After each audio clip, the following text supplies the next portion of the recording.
जळगाव जामोद पंचायत समितीचे गटविकास अधिकारी संदीप कुमार मोरे यांच्या 13 एप्रिल रोजी साजऱ्या होणाऱ्या वाढदिवसानिमित्त 11 एप्रिल रोजी जळगाव जामोद पंचायत समिती कर्मचारी व अधिकाऱ्यांच्या वतीने महारक्तदान शिबिराचे आयोजन करण्यात आले आहे।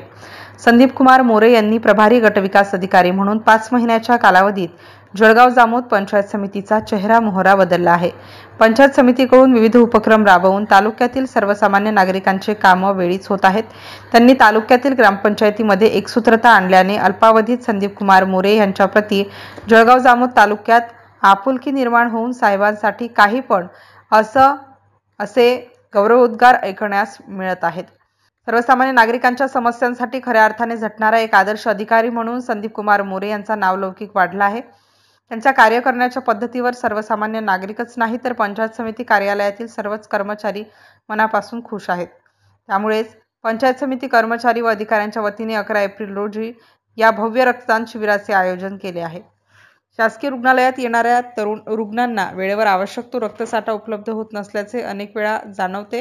त्याकरिता जळगाव जामोद पंचायत समिती कर्मचारी व अधिकारी यांनी पंचायत समिती कार्यालयामध्ये रक्तदान शिबिराचे आयोजन करून अनोख्या पद्धतीने गटविकास अधिकारी संदीप कुमार मोरे यांचा वाढदिवस साजरा करण्याचा संकल्प केला आहे।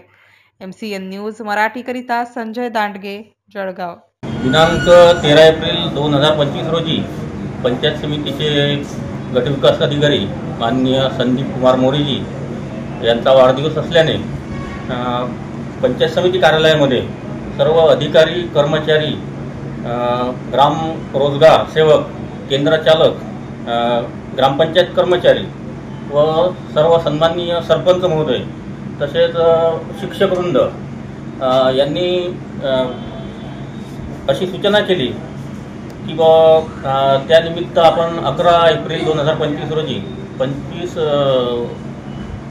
पंचायत समिती कार्यालयामध्ये रक्तदान शिबिर आयोजित करून गरजू रुग्णांच्या कामात पडेल अशा दृष्टीने काहीतरी उपक्रम राबवू। त्या दृष्टीने पंचायत समिती कार्यालयात 11 एप्रिल रोजी गटविकास अधिकारी यांच्या जन्मदिवसानिमित्त रक्तदान शिबिराचे आयोजन तालुका आरोग्य अधिकारी कार्यालय यांच्यातर्फे आयोजित करण्यात आलेले आहे।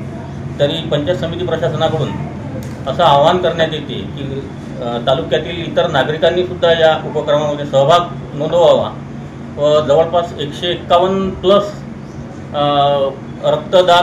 रक्तदात्यांची रक्तदान या ठिकाणी घेण्यात येणार आहे व ते गरजू रुग्णांसाठी वापरण्यात येणार आहे। तरी सर्वांना परत एकदा आवाहन करण्यात येत आहे की जास्तीत जास्त संख्येने या उपक्रमात सहभागी होऊन सहकार्य करावे ही विनंती।